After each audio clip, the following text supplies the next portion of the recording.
So we are going to do a presentation. It's going to take about 30 minutes. And after that, we can have questions and conversation. But if throughout the talk you have questions that you want to just put in the chat, you can do, and then we'll go back to those.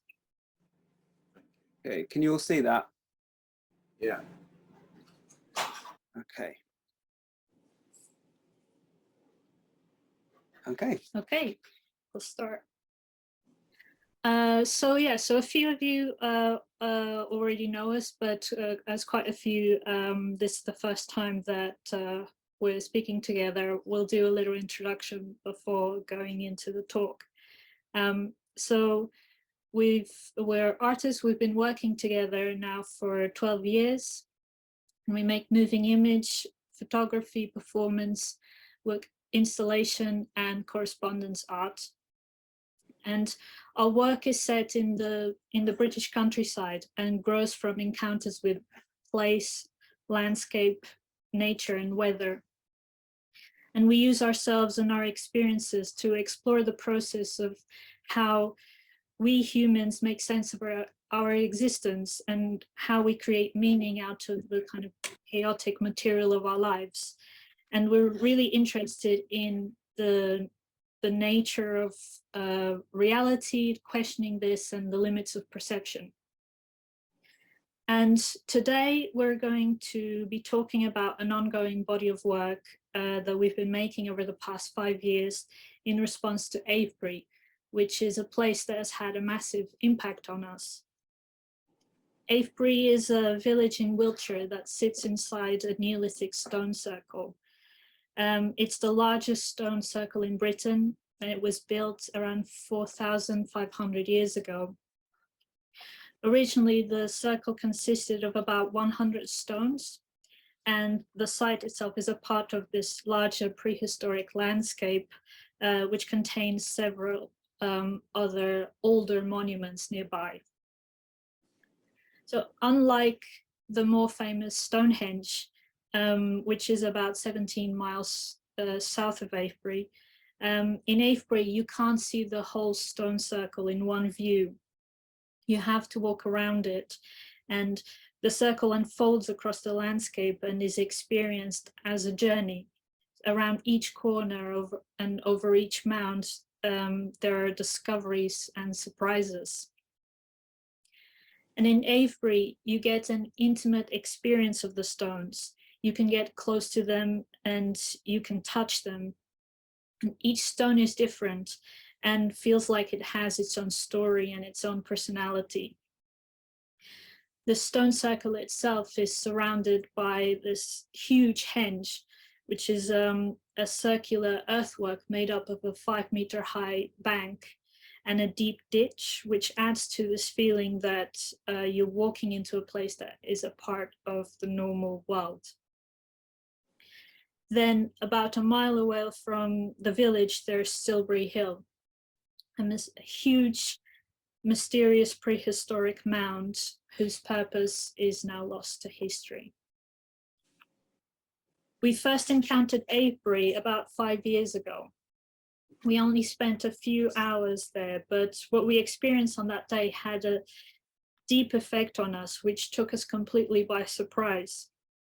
It was the catalyst for some very important changes in our art and our life, and resulted in what we suspect might be a lifelong engagement with this place. So our first visit to Avebury was in the winter of 2017. And at this point, we were living in Portugal, and we'd been there for a few years. We ended up spending about 6 years living in Portugal. And the work that we were making at this time was very interior, very inward kind of looking, drawing very heavily on things like dreams and mythology and the history of cinema. And so we'd been creating this very personal, quite theatrical world that was sort of existing in this zone cut off from the world out there.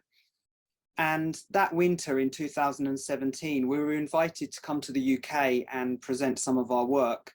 and ended up doing a 2-week tour around the country, starting off at an event in Cambridge, then traveling from London up to Scotland, and then working our way back down through the country. And then on the last day of the tour, we visited Avebury. And there was already a kind of shift in our work that was brewing. And we'd been exploring the idea of making work about landscapes and particular places. But the direction that we were going to take wasn't really clear to us. So when we took this tour, it was kind of an opportunity for us to start exploring some of these ideas. And we took this kind of opportunity of visiting these different places to film along the way. So before we went to Avebury, we didn't really know very much about it at all. We didn't read up on it, and we weren't really sure what to expect. We just kind of heard about this place and thought that it would be somewhere interesting to visit. We were aware of Derek Jarman's paintings and his Super 8 film that he made there. And we were also aware of Paul Nash and some of the paintings that he'd created. But we hadn't really understood the significance that the place had sort of for other artists, or really know anything about the history of what the place was and what it meant. And early on in the tour, we met up with a friend, and when he heard that we were going to be visiting Avebury, he recommended that we watch Children of the Stones, which is a TV series that was made in the 1970s. It's a very kind of eerie, sort of folk horror type sort of drama set in this village about this father and son who go to this village and find themselves unable to leave. And there's a kind of mysterious conspiracy going on in this place. So we ended up watching this series in the evenings in the various B&Bs that we were staying along the way. And by the time we arrived in Avebury, this is kind of what we carried with us, a little bit of Nash and a little bit of Jarman, and then this atmosphere of Children of the Stones. So on that first day, of that first visit, we took the bus from Swindon, and it was a really crisp, frosty morning, and it was hard to see out of the front windows of the bus because of the condensation. And we sat at the top front seat of the double-decker, peering out so we wouldn't miss the stop.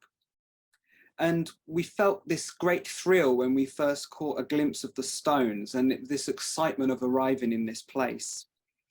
And then when we exited the bus, we found ourselves alone in the village.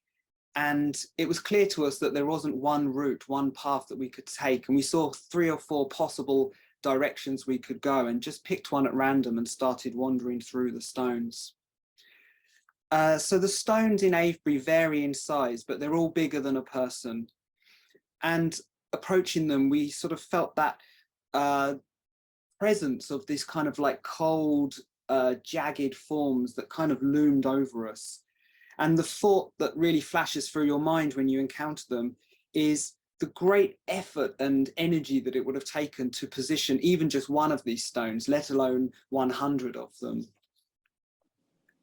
Avebury is unnatural. It's an artificial landscape that's been created by humans.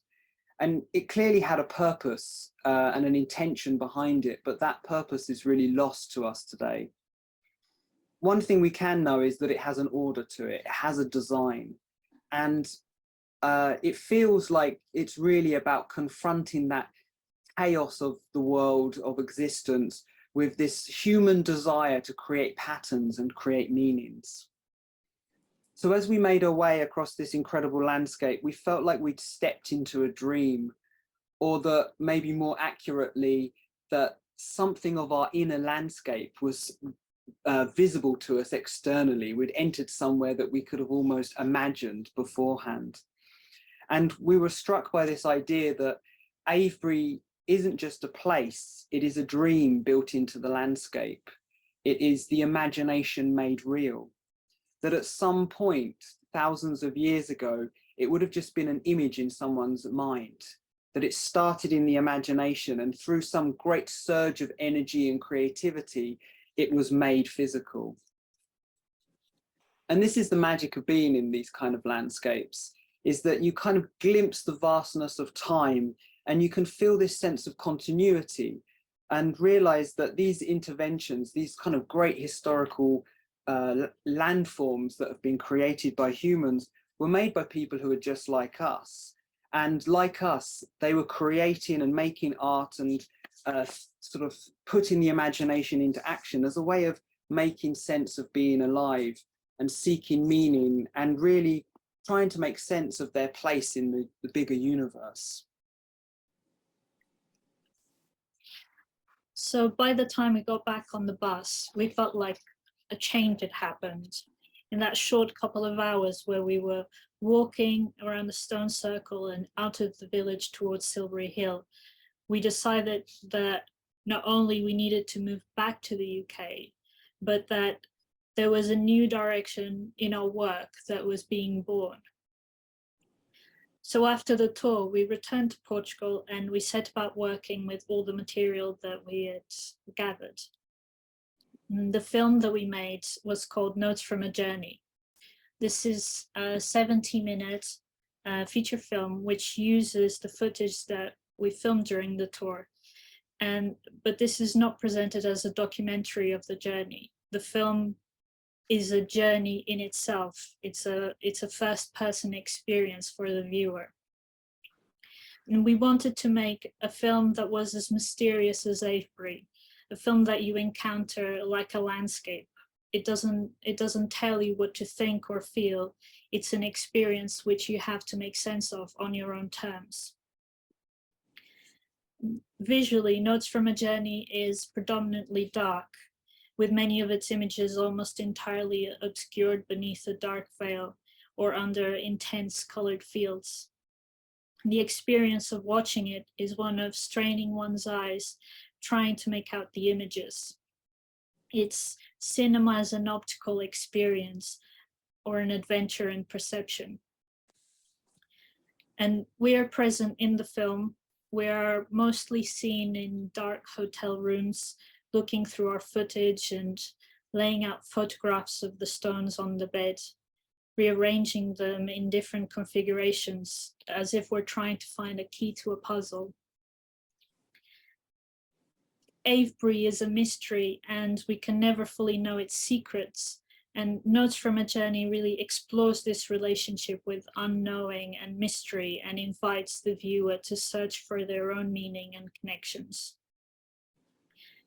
And it took us the best part of 2 years to edit and complete the film.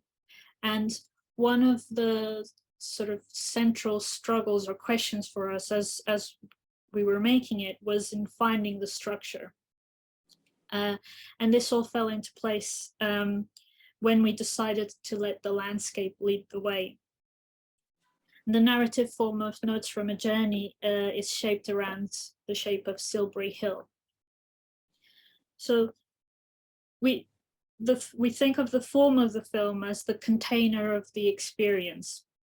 The form is really the ultimate framing device, which defines how all the pieces fit together, and it carries within it a meaning and an ideology. Most film narratives move forward in a linear narrative, a straight line in a sense, but we envisioned ours as two overlapping spirals around the hill. So multiple moments of time exist alongside each other and disrupt linearity and fixed interpretations.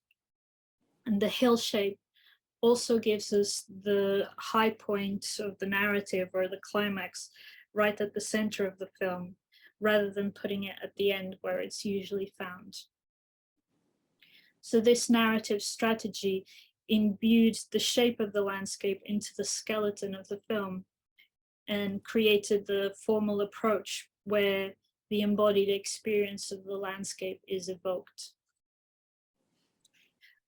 We're going to show you a clip of the film now. We'll put a link on the chat so you can watch it, but please stay logged into Zoom so it's easier to come back. It's about 4 minutes. 4 Yeah, minutes, so that'll yeah. open in Vimeo in your browser.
Okay, hi everyone, we're back. Hopefully you've all had a chance to look at that. If not, the link will be available afterwards, so you can have a look then. One thing we should say about this film is it's really designed to be seen in the dark. As you see, the first image is very, it's very low light, and a lot of the film kind of exists in this kind of very low light images that really test the limits of the optical perception. So ideally, it should be shown really huge in a cinema space. Cinema. Yeah. Anyway, so share the screen again.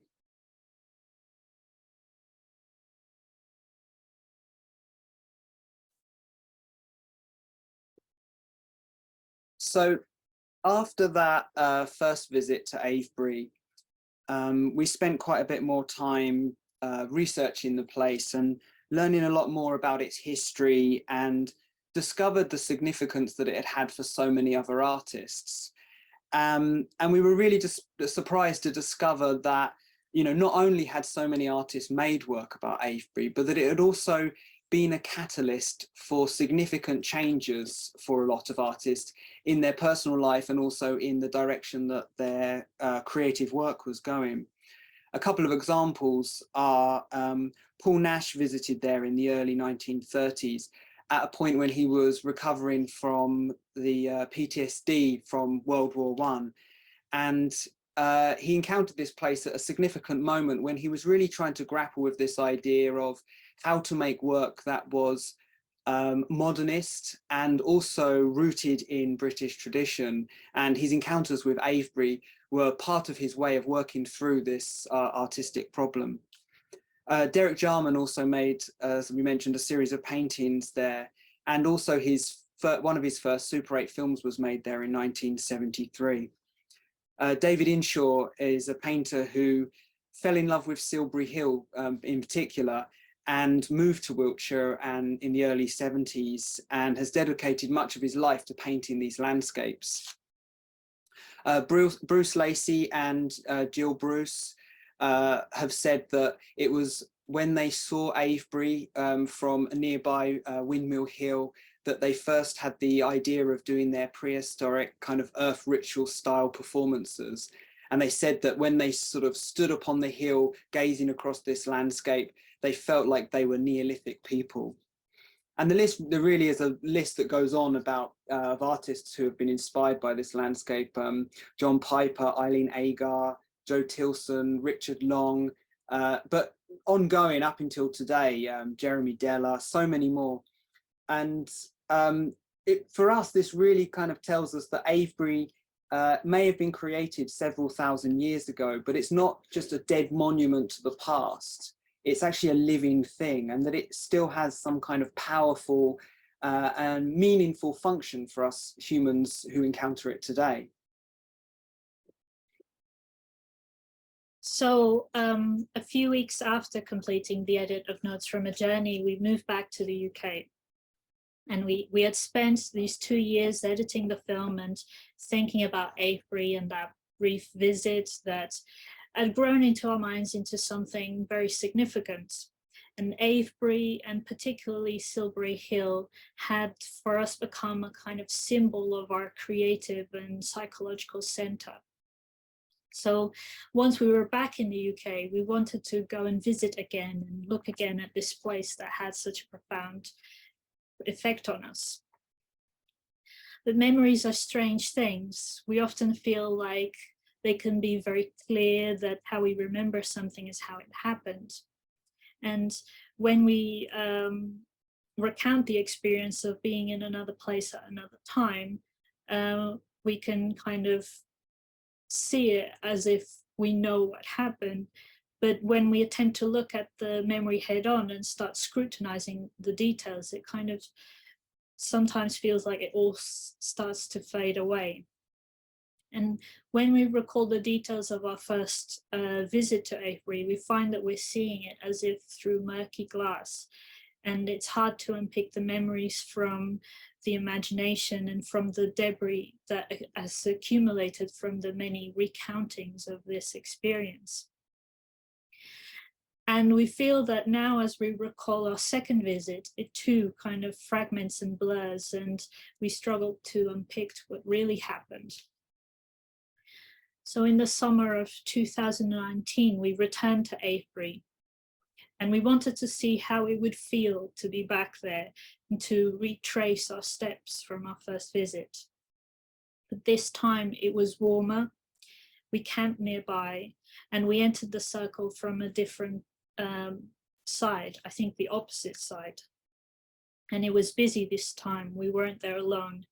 And as we arrived, a distressed girl that was standing by the side of the road was shouting.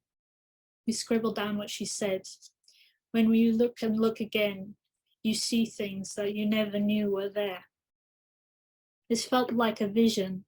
We didn't know who she was shouting at, maybe a figure that was laying in the long grass beyond the fence. The day before we visited, we had the sudden compulsion to take an analog film camera with us. And the only problem was that we didn't own one. But with a strange confidence, we walked down to the local charity shop and were certain that we would find something. And we felt vindicated when we got there and we found that was a Polaroid camera.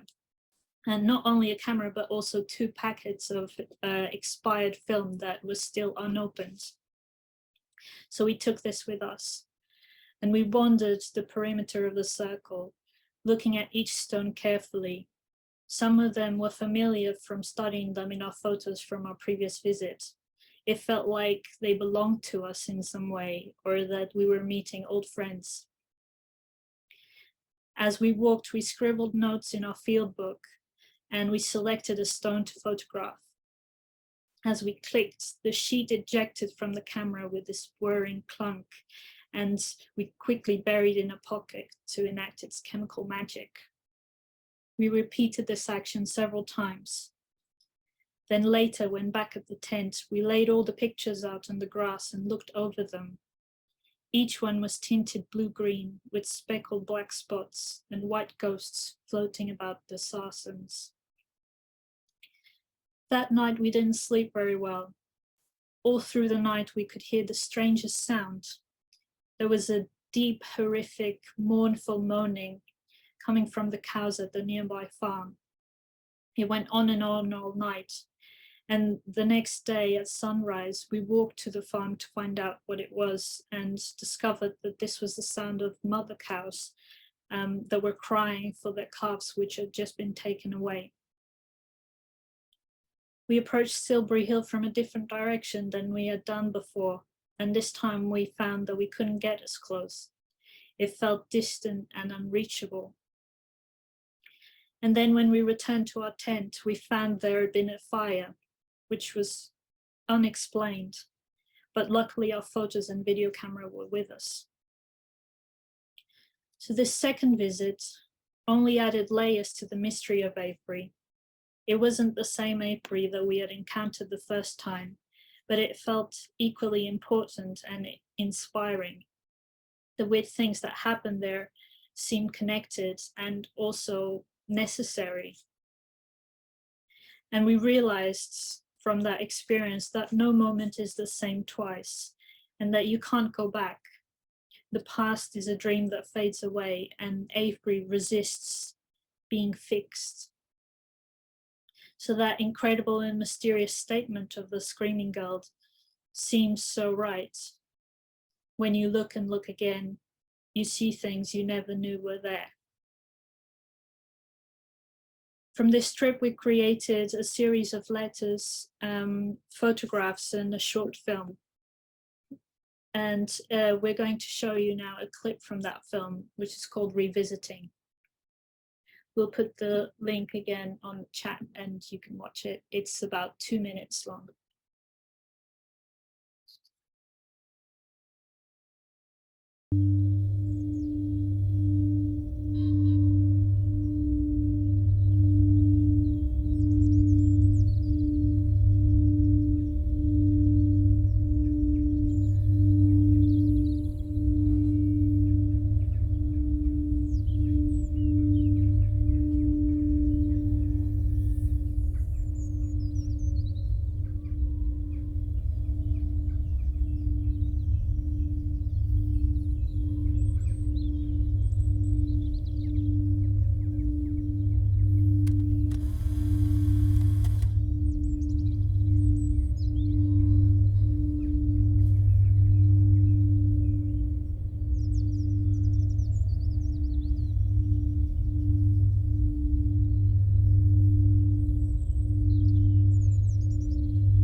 Okay.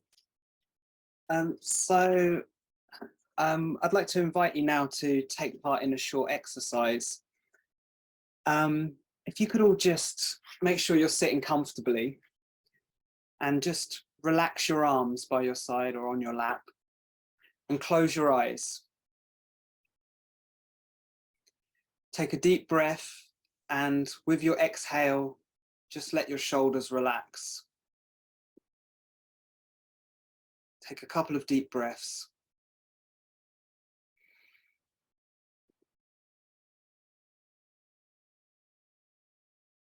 Now, I'd like you to picture yourself in your bedroom at night and you're sat on the end of the bed or on the edge of the bed. And the lights are off and it's dark, but the curtains are open and there's some moonlight coming in from the window. Now imagine yourself standing up and going towards the window and looking out at the ground below. And there outside of your window, in the garden or the street or whatever it is that lays outside your window, you see an Avebury stone. It's appeared in this space just outside your house. And try to picture the detail of it. Picture the size of it, the form, the way the moonlight's hitting it. Is it a smooth stone or is it jaggedy? Let the image of this stone appear in your mind's eye. Notice how it's embedded in the ground, the weight of this great stone that has appeared here.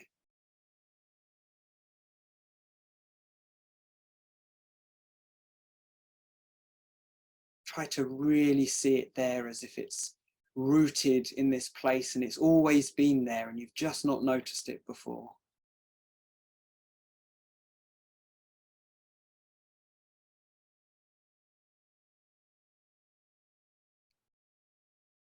And then I want you just to, in your mind's eye, turn back towards the bed, go and sit down on the bed.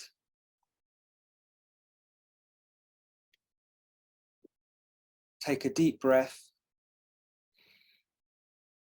and open your eyes. So Avebury started in the imagination, and like everything that we create as humans, it has started in the same place. It was first a thought and then a creative impulse, and then it was made real. And in a way, we've kind of extended Avebury now. Avebury also exists within all of our imaginations. It belongs to all of us.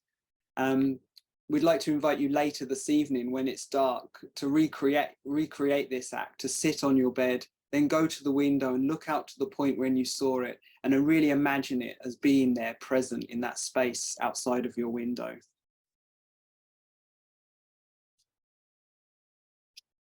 So our third visit to Avebury was in autumn 2021. And we, about a year ago, yeah, I'd forgotten that.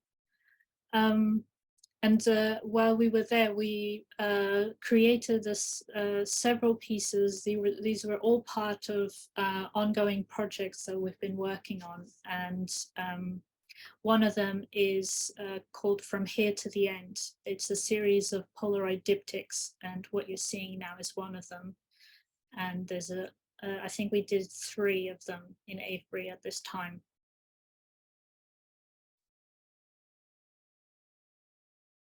And the other piece we did from that visit was a red letter, which is a project we've been working on over this year. And it's a series of letters that are sent monthly that people can sign up to and receive, and they all recount encounters with different landscapes. This was the one that was written on the day that we visited Avebury, and we'd like to just end our presentation by reading you the letter. Wiltshire is crow country, but in Avebury the jackdaw rules. They circle the stones, noisily chattering amongst themselves, while the crows stay to the fields, watching suspiciously from the sidelines. Whatever it is the crow knows, the jackdaw disregards in jest. There were kestrels flying over Silbury Hill this morning. We watched them hover, surveying the ground for several minutes before silently plummeting into the long grass to catch their prey. We carried with us 2 hagstones, sea-worn pebbles with naturally formed holes which we found on the beach near our home in Essex. We left them in the circle, an offering of thanks to all this place has given us. We're not sure what we believe really, but it's best to err on the side of caution in these matters. We buried them in the ground beside one of the tallest megaliths and sat for a while thinking back over all our previous visits. This is our 3rd time in Avebury. Our fleeting encounters with this ancient landscape impress upon us in ways that it's hard to describe. We make attempts to capture our experiences in words and images, but something gets lost along the way. Already now as we leave, scribbling these notes and half dozing on the bus as it weaves along the road that winds through open fields, Avebury starts to feel unreal, somehow too much to hold in our thoughts. It falls into fragments and fades.